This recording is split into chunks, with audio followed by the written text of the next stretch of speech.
بسم الله الرحمن الرحيم والصلاة والسلام على رسول الكريم. السلام عليكم ورحمة الله تعالى وبركاته. Welcome to Fiqh Al Muamalat series.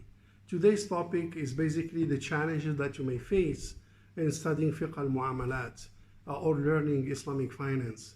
So we would like to highlight in this session the different types of challenges that the students may face or the learner may face in the course of learning Fiqh Al Muamalat or the Islamic financial transactions or Islamic finance. This is very important in order to recognize those challenges and manage them in such a way to overcome them and make this discipline handy, easy to digest and understand.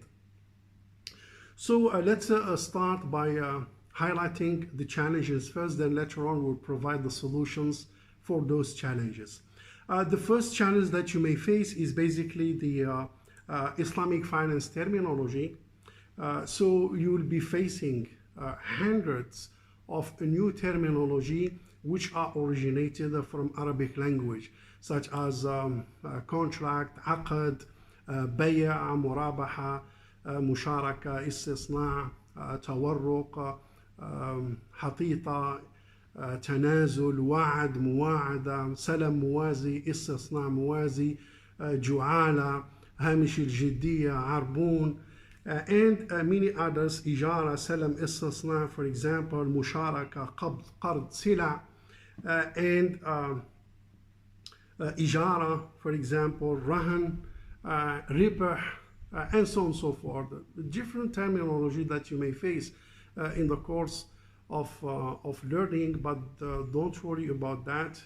Don't get frustrated or don't run away, but just stay with us because we will provide a kind of solutions how to overcome those issues and challenges. But it is very important to recognize that you may face yourself throughout the course of learning with hundreds of aliens terms that maybe you are the first time to hear about it and which are originated from the Arabic language. As I mentioned, such as those terms like tawarruq, for example, or mudaraba, musharaka, and the like. So that's the first, the challenge that you may face. The second issue is to understand the concept. You know, when you say murabaha, what means murabaha? When we say wakala, what is wakala? When we say salam, what is salam? When we say istisna, what is istisna? When we say arbun, what is arbun? When we say ju'ala, what is ju'ala? When we say, for example, qabd, what is qabd? And so on and so forth. So understand the concept, meaning you have to understand the challenge of the term. Then once you become familiar with the terms is the concept. So you have to know that murabaha is a cost plus, mudaraba is a partnership, contractual contract on the profit, musharaka is a partnership contractual on the profit and losses. You have to know that wakala, for example, is an agency. What else? Istisna, for example, is a contract manufacturing. Salam is a forward sales.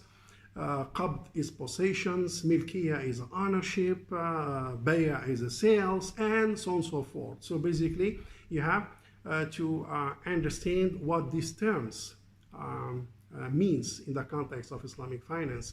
So number one is the term that is alien, so you have to familiarize yourself with those terms. And number two is the concept, what these terms means in the context of Fiqh Al Muamalat, in the context of Islamic finance. The other challenge that you may face is the pronunciations, how to pronounce this term. If it is, especially if it is the first time, you have to train yourself also to pronounce it. So kafala is kafala, and takaful is takaful. You cannot say tafakul. So takaful is takaful. Musharaka mutanaqisa. You have to pronounce it in such a way that is sounding correct. So you can't basically, especially in the first pick up of the words and the pronunciations, it is very important to pronounce it correctly and avoid to be familiar with the wrong pronunciation. So kafala is kafala.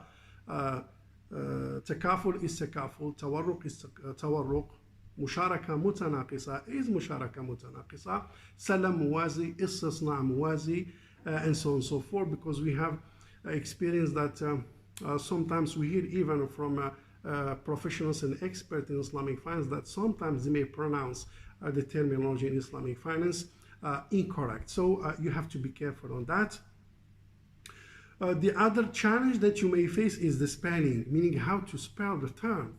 And here you may be confused because sometimes different jurisdictions may have different spelling. For example, Sharia, sometimes it is spelled with SY in Malaysia, and outside Malaysia it is spelled SH.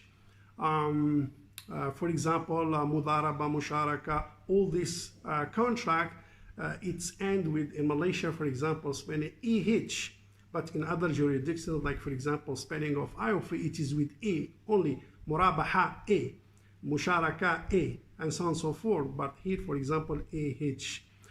In some countries like Bangladesh, Mudaraba is spelled as Muzaraba, double Z.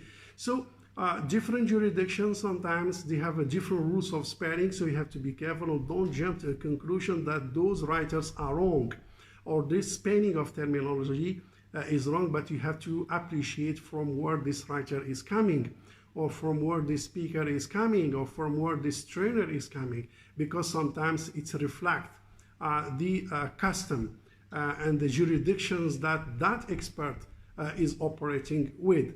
So you have to be careful, especially when you read articles or when you read books, you may face this kind of challenge. So spelling is also things that you may face in this course of learning. The other issue is that having a synonym of the same term. Sometimes one term could be pronounced or could have another term which can be used in an exchangeable way. For example, salam and salaf are the same. So if someone says salaf, don't say, hey, you are wrong. So it is actually correct. Either you say salaf or you say salam, both are correct. For example, mudaraba, muqarada, qirad, muamala, all are the same and all are correct. If someone saying, here's someone talking about qirad, you have to understand that he's talking about mudaraba. If someone is talking about muqarada, you have to understand that he's talking about mudaraba, even though the most popular term basically is mudaraba.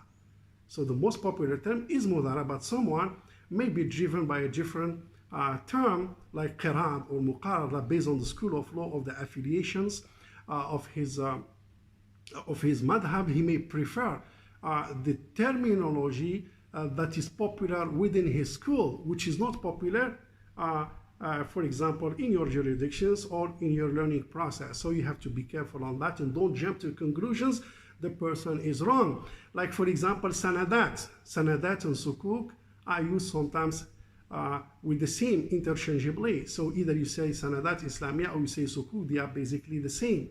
So you have to be careful on that and make sure that the most popular terms may have a different terminology that could be used in Islamic finance as well. The other challenge that you may face is that a trade-off between either you use the English version, for example, you use wakala, you use, for example, agency, you use a partnership, you use safekeeping, you use a contract manufacturing, you use forward sales, or you choose the Arabic one like wakala, salam, istisna, and so on and so forth. So which one you should use and which one is preferred to be used? Is it to use wakala or agency? Is it salam or future sales? Is it istisna or contract manufacturing? Is it wadiya or safekeeping? Is it tawarruq or monetization? So which one you should use? Is it hamish al-jiddiya or security deposits? And so on and so forth. So, well, the choice is yours, number one. So it's up to which one use, because at the end of the day, both are correct. But if you come to my recommendation, I think you should use both. And if you don't use both, you have to understand the English versions and its meaning and the Arabic version and its meaning. And the reason for that is sometimes you may hear a speaker, he doesn't want to use the English version. Then he will end up using throughout his presentation the Arabic version, even he's speaking in English. So you will be lost in that kind of environment. For example, if you want to talk about tawarruq, he will talk about istisna, he will say as-sani, al-mustasni, or as-salam, al-musallam ilayh, al-musallam fih, or he talk about mudaraba, he will say rabbu salam, al-mudarib, and so on and so forth. So you will know what this guy is talking about. So because he chose to prefer the Arabic term in describing the Islamic finance contract and its basically components and aspects. So either you choose either one or both, but bottom line, I think you have to understand what istisna means and what future what so-called sales means, and the various terminology that could be used. So you will be in the loop, you will be on the same page with the speaker, or be on the same page with the writers, because the writers also sometimes he may not use the English version for whatever reason, because there is no thing wrong and there is nothing right. Basically both are right, but the problem is if you don't have the benefit of both, you may get lost if the writer or the speaker choose one of them. So this is briefly the main challenges that you may face in the course of learning Islamic finance or Fiqh Al Muamalat. Now I would like to briefly talk about the solutions. What are the solutions that help you basically to overcome these challenges? I think number one, we have to understand it is a process of a long-term learning. So you cannot digest all these terms. You can't understand them in a very short period of time. So it's not an overnight work, it is a long-term process of learning. So you have to be patient, and you have to have the commitment, and you have to come to keep the touch with the Islamic finance presentations, reading, and so on, so on, as we are going to see. So number one, you have to understand it is a long-term process and commitment. It is not an exercise that can be overcome overnight. The other solution that we can provide is a glossary. So you have to have a glossary reference. Like for example, Bank Negara, they have at the end of the policy documents glossary and the Sharia Advisory Council Sharia resolutions, especially the second editions, they have at the end the glossary. So I think it's good to have this kind of glossary whereby you receive the Islamic term, the Arabic translation, and the concept. So basically you will hit three birds with one stone. So if you have this kind of glossary with you, so you will keep reading and be in touch with it, on and off, until slowly, you overcome this issue. Try to look at the descriptions of this video. You may have a link, so just click to the link, then it will direct you to some useful references that we provide to help you as a solutions, or even some of the PDF presentations that could be useful for you. The other thing is reading in Islamic finance. So you have to read, then you cross-tell what is this, you try to get the explanation, and every day you will cross one term, every day you cross one term, learn the spelling, learn the pronunciation, learn the concept, and it is again long-term process learning. The other one is attending conferences. So that's one where you're networking and you listen to the presentations, you mix up around with the people, and you will be discussing some aspects and some issues related to Islamic finance, and those terms will be crossed throughout the conversation. Also attend workshop, attend training. So they are very good in capacity building and human capital developments. Go to some certifications. Again, as I mentioned, it is a learning process that you have to take, and have at the end of the day have a soft library about Islamic finance that help you to keep reading on Islamic finance. Then you cross those terms on a daily basis. I think this is in my view, this is the most challenging aspects that you may face during the course of learning Islamic finance or Fiqh Al Muamalat, and this is some of the solutions that can help you to overcome. But as a high-level advice, it is a process of learning that could be overcome, inshallah, with time. With this, thank you very much, and see you inshallah in the coming sessions. And assalamu alaikum wa rahmatullahi ta'ala wa barakatuh.